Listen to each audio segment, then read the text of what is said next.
Dhanya Rajendran telephone ലൈനിലുണ്ട്, മാധ്യമ പ്രവർത്തക. ധന്യ, അല്പം മുമ്പ് നിയമമന്ത്രി AK ബാലൻ, അദ്ദേഹമാണല്ലോ ഈ റിപ്പോർട്ട് അദ്ദേഹത്തിനടക്കമാണല്ലോ സമർപ്പിച്ചത്. അദ്ദേഹം പറഞ്ഞ വളരെ പ്രധാനപ്പെട്ട കാര്യം 3 ഘടകങ്ങൾ ഒരുമിച്ചാൽ മാത്രമേ ഈ വിഷയത്തിൽ ഒരു പരിഹാരം കാണാൻ സാധിക്കൂ എന്നുള്ളതാണ്. അതിലൊന്ന്, കോടതിയുടെ ഇടപെടൽ വേണം, കോടതി പറയണം കേസെടുക്കാൻ. പരാതിക്കാരുടെ ഇടപെടൽ വേണം, അതായത് പരാതിയുമായി ആരെങ്കിലും പോലീസിന്റെ മുന്നിലോ മറ്റോ എത്തണം. മറ്റൊന്ന് സർക്കാരിന്റെ സമീപനം. ഇതിൽ സർക്കാരിന്റെ സമീപനം ഇതിന് തന്നെ വ്യക്തമാണ്.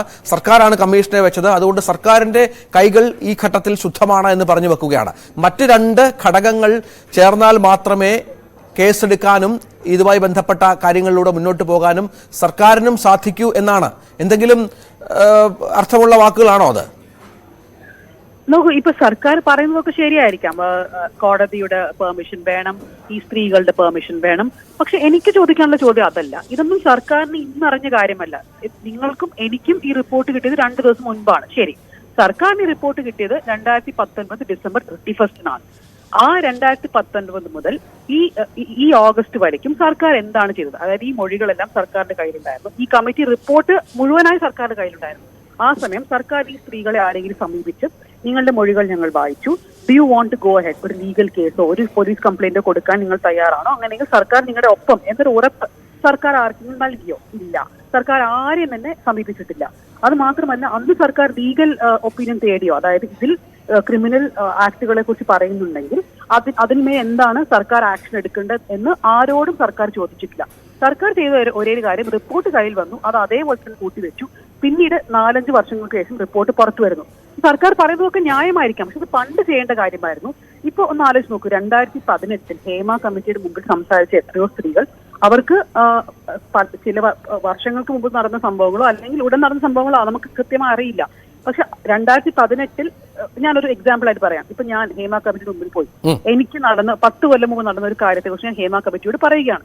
അതൊരു പോലീസ് കേസ് ആവണമെന്നോ ഒരു ലീഗൽ കംപ്ലൈന്റ് ആവണമെന്നോ അല്ല എന്റെ ആഗ്രഹം. എനിക്ക് കോൺഫിഡൻഷ്യാലിറ്റി പ്രോമിസ് ചെയ്തുകൊണ്ട് ഞാൻ ഹേമ കമ്മിറ്റി മുമ്പിൽ പോയി സംസാരിക്കുന്നു. ഇനി അതറിഞ്ഞ് സർക്കാർ എന്നോടൊന്ന് ചോദിക്കുകയാണ്, അപ്പൊ തന്നെ നിങ്ങൾ ഇത് പറഞ്ഞില്ലേ 10 കൊല്ലം മുമ്പുള്ള സംഭവം, നിങ്ങൾക്കൊരു കേസ് കൊടുക്കാൻ തയ്യാറുണ്ടോ എന്ന്. അത് it is up to me, വേണോ വേണ്ടയോ എന്ന്. പക്ഷെ അത് കഴിഞ്ഞ് വീണ്ടും 7 വർഷം കഴിഞ്ഞിരിക്കുകയാണ്, മനസ്സിലായോ? ഇപ്പൊ 10 + 7 വർഷം കഴിഞ്ഞു. നമ്മൾ ഇപ്പൊ ഈ സ്ത്രീകളുടെ മേലെയാണ് നമ്മൾ വീണ്ടും ഈ പ്രഷർ ഇടുന്നത്. അതായത് ഇത്രയും ഭയം പോലും 2017 ആ ഒരു ആക്ടർ അസോൾട്ട് ഉണ്ടായിരുന്നില്ലെങ്കിൽ ഇവർ പലരും അപ്പോഴും സംസാരിക്കില്ലായിരുന്നു ഹേമ കമ്മിറ്റിയോട്. ആ ഒരു ആക്ടർ അസോൾട്ട് ഉണ്ടായതുകൊണ്ട് മാത്രമാണ് ഇതുപോലും മലയാളം സിനിമയിൽ സംഭവിക്കാം എന്നൊരു ഭയം കൊണ്ട് കൂടിയാണ് ഇവരെല്ലാവരും ഹേമ കമ്മിറ്റി മുമ്പിൽ പോയതല്ലേ. അത് ഇത്രയും വർഷം കഴിഞ്ഞ് വീണ്ടും അവരോട് തന്നെ പറയാണ്, നിങ്ങൾ വേണമെങ്കിൽ കംപ്ലൈന്റ് ഫയൽ ചെയ്യുമെന്ന്. അതായത് ഈ പരാതി കൊടുത്തവർ തന്നെ അരക്ഷിതാവസ്ഥയിലാണ്. അവർ ഒരുപാട് കാര്യങ്ങൾ പേടിക്കുന്നുണ്ട്. നേരത്തെ നടി രഞ്ജിനിയൊക്കെ കോടതിയിൽ പോയ സാഹചര്യമൊക്കെ നമുക്കറിയാം. അവർ പറഞ്ഞ കാര്യങ്ങൾക്കപ്പുറം എന്തെങ്കിലും എഴുതി ചേർത്തിട്ടുണ്ടോ എന്ന ഭയമുണ്ട്. അത് പുറത്തു വന്നാൽ അവരെ ഏത് തരത്തിൽ ബാധിക്കും? അവരെ പേഴ്സണലായും കരിയർ വൈസും ഒക്കെ ബാധിക്കുമല്ലോ. അപ്പോൾ അവരോട് വീണ്ടും സർക്കാർ ആവശ്യപ്പെടുകയാണ്, വേണമെങ്കിൽ നിങ്ങൾ പരാതിയുമായി പോലീസിൽ പരാതിയുമായി വാ, ഞങ്ങൾ നടപടിയെടുക്കാം എന്ന്, അല്ലേ? അതെ, അതായത് ഇത് സർക്കാരിന് മുമ്പ് ചെയ്യാമായിരുന്നു എന്നാണ് ഞാൻ പറയുന്നത്. അത് മാത്രമല്ല, നമ്മൾ ഇതിനെക്കുറിച്ച് സംസാരിക്കുമ്പോൾ നമ്മൾ ഓർമ്മിക്കേണ്ട ഒരു കാര്യം, 2017 ഈ ഫെബ്രുവരിയിൽ ഈ ആക്ടറുടെ അസോൾട്ട് നടക്കുന്നു കേരളത്തിൽ. 2018 ലോകമെമ്പാടും മീ ടു മൂവ്മെന്റ് തുടങ്ങിയൊരു സമയമാണ്. ആ സമയം ഒരുപാട് സ്ത്രീകൾ ധൈര്യപൂർവ്വം വന്ന് സംസാരിച്ചത് സമയമാണ്. അപ്പോഴാണ് ഈ ഹേമ കമ്മിറ്റി ഉണ്ടാവുന്നത്. നമ്മൾ ആക്ച്വലി ഇത് ഷോർട്ട് ഹിസ്റ്ററിയാണ്, ഇപ്പം ഒരിക്കലും മറക്കാൻ പാടാത്തൊരു കാര്യമാണ്. 2018 സ്ത്രീകൾ കാണിച്ച ധൈര്യം 2024 സ്ത്രീകൾ കാണിക്കണമെന്നില്ല. അതാണ് ഇവിടുത്തെ യാഥാർത്ഥ്യം, അതാണ് ഒരു സത്യാവസ്ഥ. അപ്പൊ അന്നത്തെ ഒരു അറ്റ്മോസ്ഫിയറിൽ ഈ സ്ത്രീകളെല്ലാവരും ഈ ഹേമ കമ്മിറ്റിയുടെ മുമ്പിൽ പോയി. പക്ഷെ അവരുടെ ജീവിതം മുന്നോട്ട് പോയിരിക്കുകയാണ്. ഇപ്പൊ നമ്മൾ അവരെ വിളിച്ചു പറയാണ്, നിങ്ങൾ വരൂ, കംപ്ലൈന്റ് കൊടുക്കുക. അവർ അതേ അവസ്ഥയിലാണോ നമുക്ക് അറിയില്ലല്ലോ. ഇത് സർക്കാർ മുമ്പ് ചെയ്യേണ്ട കാര്യമായിരുന്നു. They should have taken people into confidence. അവരോട് ചോദിക്കണമായിരുന്നു, നിങ്ങൾക്ക് കേസ് ഫയൽ ചെയ്യണോ, നിങ്ങൾ കോടതിയിൽ പോകണോ? അതൊന്നും ചോദിക്കാതെ ഇനി ഈ റിപ്പോർട്ടിൽ മെൻഷൻ ചെയ്ത പല ആൾക്കാരുടെ ഒപ്പം സർക്കാർ എത്രയോ സർക്കാർ ഫംഗ്ഷനിൽ പോലും ഈ ആൾക്കാർ വന്നിട്ടുണ്ടാവാം.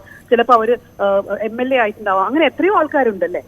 ഇപ്പൊ ഗണേഷിന്റെ പേര് എല്ലാവരും പറയുന്നു. അതായത് ആക്ട എന്ന് പറയുന്ന ഈ ഒരു ഓർഗനൈസേഷനെ കുറിച്ച്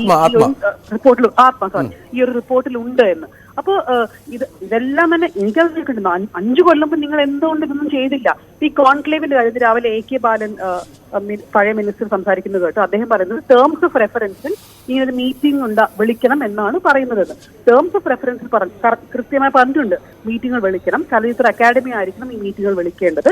2017 ആദ്യത്തെ മീറ്റിംഗ് വിളിച്ചത് എന്ന്. പക്ഷെ ഇത് എത്ര വർഷം മുമ്പുള്ള കാര്യമാണ്. ഈ വർഷങ്ങളിൽ എന്താണ് സർക്കാർ ചെയ്തത്? എത്ര മീറ്റിംഗുകൾ വിളിച്ചു? വിളിച്ച മീറ്റിങ്ങുകൾ സിനിമ പോളിസി എന്ന് പറഞ്ഞ ഡോക്യുമെന്റ് 2021 WCC സർക്കാരിന് കൊടുത്തതാണ്. അതായത് ഈ ആദ്യ മീറ്റിങ്ങുകൾ വിളിച്ചപ്പോൾ എന്തായിരിക്കണം സൊല്യൂഷൻ പ്രശ്നങ്ങളുടെ എന്ന് പറഞ്ഞ് WCC വളരെ റിസർച്ചിന് ശേഷം സിനിമ പോളിസി എന്ന് പറഞ്ഞ ഡോക്യുമെന്റ് 2021 സർക്കാരിന് കൊടുത്തു. അത് ആ ഡോക്യുമെന്റ് എന്ത് ചെയ്തു സർക്കാർ?